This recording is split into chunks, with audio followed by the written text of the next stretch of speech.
जय माता दी, जय माँ जगदम्बा। आज हम उस परम पावन गाथा के साक्षी बनने जा रहे हैं जहाँ अधर्म के अहंकार का अंत तय है। जब असुर राज शुंभ के दो महाबली सेनापति चंड और मुंड अपनी अनंत सेना के साथ जगत जननी माँ जगदम्बा को चुनौती देने हिमालय की पावन चोटियों पर पहुंचे, तब पूरी सृष्टि ने माँ का वो रौद्र रूप देखा जो काल का भी काल है। आज के इस विशेष वीडियो में हम श्रवण करेंगे श्री दुर्गा सप्तशती का 7वां अध्याय। ये वो अध्याय है जो हमें बताता है कि जब पाप की सीमा पार हो जाती है तब माँ के शांत स्वरूप के भीतर से महाकाली का प्राकट्य कैसे होता है और कैसे चंड मुंड जैसे राक्षसों का अंत हुआ।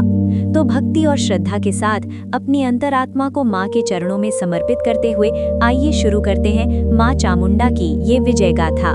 ऋषि कहते हैं कि जब त्रैलोक्य के स्वामी बनने की इच्छा रखने वाले महाअभिमानी और परम प्रतापी असुर राज शुंभ ने चंड और मुंड को रणभेरी बजाने का अंतिम आदेश दिया, तब पाताल और पृथ्वी के कोने कोने से असुरों का एक ऐसा सैलाब उमड़ा जिसकी कोई सीमा न थी। वे अपनी अजेय और अनंत चतुरंगिणी सेना के साथ निकल पड़े, जिसमें हिमालय के विशाल शिखरों के समान ऊंचे और मदमत्त हाथी थे जिनके मस्तक से मद की धारा बह रही थी। उनके साथ वायु की गति को भी मात देने वाले करोड़ों वेगवान घोड़े थे। सूर्य की कांति के समान चमकने वाले रत्नों से जड़ित सुवर्णमयी दिव्य रथ थे और अनगिनत संख्या में ढाल तलवारधारी भयानक पैदल सैनिक शामिल थे। जब ये सेना चली तो उनके जूतों की धमक और अस्त्र शस्त्रों की प्रलयंकारी झंकार से पृथ्वी कांपने लगी, पर्वत डोलने लगे और समुद्र का जल अपनी मर्यादा छोड़कर उछलने लगा। वे सब मिलकर हिमालय के उस परम पावन देदीप्यमान और दिव्य सुवर्णमयी शिखर की ओर बढ़ चले, जहां साक्षात आदिशक्ति अखिल ब्रह्मांड की स्वामिनी जगत जननी भगवती अंबिका एक महापराक्रमी और 10 दिशाओं को गुंजाते हुए सिंह पर विराजमान थीं। उनकी अलौकिक मंद मंद मुस्कान और उनके दिव्य शरीर की आभा करोड़ों सूर्यों के एक साथ उदय होने के समान समस्त दिशाओं, स्वर्ग और अनंत आकाश को प्रकाशित कर रही थी। उन मदांध, बुद्धिहीन और काल के ग्रास बनने जा रहे असुरों ने जैसे ही देवी के उस परम सुंदरी, तेजोमयी और शांत रूप को देखा, उनके तुच्छ मन में अहंकार और अधर्म की ज्वाला धधक उठी। वे उन्हें बलपूर्वक बंदी बनाने के कुत्सित विचार से अपने तीक्ष्ण अस्त्र शस्त्र तान कर आगे बढ़ने लगे और चारों ओर से घेराबंदी शुरू कर दी। दैत्यों की इस अत्यंत नीच धृष्टता को देखकर शांत और सौम्य भाव में बैठी देवी चंडिका के भीतर एक अत्यंत प्रलयंकारी, भीषण और रौद्र क्रोध की अग्नि प्रज्वलित हो उठी, जो प्रलय काल की अग्नि के समान दहक रही थी। क्रोध के उस असहनीय और तीव्र वेग के कारण भगवती अंबिका का कोमल और कांतिवान मुख क्षण भर में ही काजल मसी के समान गहरा काला पड़ गया, जैसे चंद्रमा को राहु ने पूरी तरह ग्रस लिया हो। उनकी तनी हुई भ्रिकुटियों के मध्य से, जो प्रलय के विनाशकारी बादलों की तरह टेढ़ी हो गई थी, सहसा एक भयंकर शब्द के साथ विकराल, भयावह और साक्षात काल की भी काल मानी जाने वाली देवी काली प्रकट हुई। उनके प्रकट होते ही समस्त ब्रह्मांड के 14 लोक थरथराने लगे, 7 समुद्र उबलने लगे और 10 दिशाओं के दिक्पाल अपने स्थान से डोलने लगे। देवी काली का वो स्वरूप इतना भयावह, विभत्स और रोंगटे खड़े कर देने वाला था कि उसे देख पाना तो दूर, उसकी कल्पना मात्र से ही देवताओं और दानवों के हृदय फटने लगे।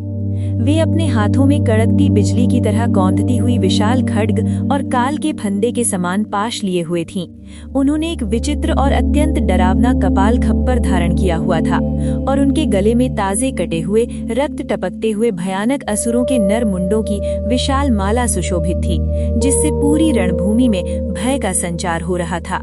वे बाघ की भयानक और चितकबरी खाल के वस्त्र पहने हुए थी और उनका शरीर पूरी तरह मांसहीन, अत्यंत शुष्क और एक डरावने कंकाल के समान प्रतीत होता था, जो केवल हड्डियों का ढांचा मात्र प्रतीत होता था। उनके मुख का विस्तार इतना विशाल और भयावह था कि वो पाताल के किसी गहरे और अंधकार में गड्ढे जैसा प्रतीत होता था, जिसमें से उनकी लंबी, रक्तवर्ण और अग्नि की लपटों जैसी लाल जीभ बाहर लपलपा रही थी। उनकी तनी हुई लाल आंखें क्रोध के मारे दधकते हुए दहकते अंगारों की तरह चमक रही थीं और उनके मुख से निकलने वाली गगन भेदी गर्जना से आकाश के बादल छिन्न भिन्न हो रहे थे। देवी काली ने बिना एक क्षण का भी विलंब किए असुरों की उस टिड्डी दल के समान अनंत और अजेय सेना पर साक्षात महाकाल की संहारक शक्ति बनकर धावा बोल दिया। वे बड़े बड़े बलशाली दैत्यों को अपनी मुट्ठियों में जकड़कर और पकड़ पकड़कर जीवित ही अपने विकराल मुख में भरकर भक्षण करने लगी। उन्होंने सेना के उन विशालकाय और उन्मत्त हाथियों को जो मद बहा रहे थे, उनके रक्षकों, भारी लोहे के तीक्ष्ण अंकुशों और गले में लटकते भारी भरकम घंटों सहित एक ही हाथ से मसलकर खिलौने की तरह हवा में उछाला और उन्हें अपने विशाल मुख में डालकर उनकी कठोर सूंद, दांत और हड्डियों समेत बड़े वेग से चबाने लगी। हाथियों की हड्डियों के टूटने और घंटों के पिसने की जो कटकटाहट की आवाज निकली, उससे पूरी रणभूमि और पाताल तक कांपने लगा। इसी प्रकार उन्होंने शत्रु के हजारों द्रुतगामी घोड़ों, सुवर्णमयी सुसज्जित रथों, उन पर सवार योद्धाओं और उनके वीर सारथियों को भी अपने काल रूपी मुख में एक साथ निगल लिया। हजारों पैदल सैनिकों को उन्होंने अपनी वज्र जैसी विकराल और नुकीली दाढ़ों के नीचे पीसकर लहूलुहान कर दिया और देखते ही देखते चारों ओर रक्त की भीषण नदियां बहने लगी, जिनमें असुरों के कटे हुए अंग नावों की तरह तैर रहे थे। ये साक्षात प्रलय जैसा दृश्य और अपनी अजेय सेना की ऐसी दयनीय दुर्गति देखकर महाबली असुर सेनापति चंड क्रोध से पागल होकर बड़े वेग से काली की ओर दौड़ा। मुंड ने भी अपनी पूरी शक्ति समेटकर उन पर हजारों तीक्ष्ण बाणों, चक्रों, गदाओं, परिघों और अनेक दिव्य अस्त्रों की निरंतर वर्षा शुरू कर दी ताकि देवी को रोका जा सके। लेकिन काली ने उन समस्त प्राणघातक शस्त्रों को किसी साधारण तिनके की भांति अपने विकराल मुख में निगल लिया और ऐसा भीषण अट्टहास किया कि उसकी प्रतिध्वनि से समस्त आकाश, पाताल और स्वर्ग थरथरा उठा और ब्रह्मांड के गोलक फटने लगे। हंसते समय उनकी सफेद और नुकीली दांतें काली अंधेरी रात में कड़कती बिजली की तरह चमक रही थीं, जिससे असुरों की आंखें चुंधिया गईं। क्रोध के चरम आवेश में भरकर महाकाली ने चंड के सुनहरे बालों को एक झटके में झपट्टा मारकर पकड़ लिया और अपनी विशाल तलवार के एक ही प्रलयंकारी और अमोघ वार से उसका विशाल सिर धड़ से काटकर अलग कर दिया।